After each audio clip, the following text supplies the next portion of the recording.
समान काम को समान दरमा कही ए राज्यर शासन को आसीथिबा बीजेपी सरकार बोधे भूली जाइछि निर्वाचन इस्ताहार रो समान काम को समान दरमा। पुनर्बार चीफ मिनिस्टर होउचंदी जड़े गुरु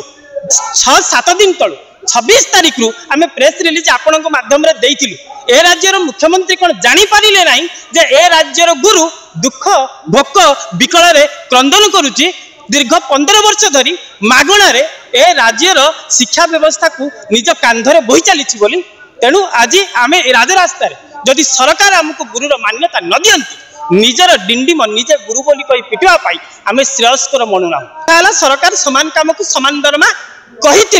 तेणु जदि निर्वाचन समय जहाँ कथा देइथिले सब कार्यक्रम ऊपर आगे काम चली सुभद्रा योजना हो बा आयुष्मान भारत योजना हो बा जेकोसी योजना हो ताले समान काम को समान दरमा या ऊपर कहीं किछि चालू नाही कहूना जीआई 2008 रु 18 वर्तमान हमको दे देबा पाई सामान्य आलोचना तो डाकी करि परिबे डिपार्टमेंटली किंतु से कथा भी नहीं। गोटे कथा हो जो गुरु पाठ पढ़े बस कौन पेज पीक आसवा आज्ञा आपन गोटे जेकोसी गोटे जॉब करेंगे आपन तो दिमुटा खाई तो जीवे ना आम मागणा 15 वर्ष है काम कर आसिलु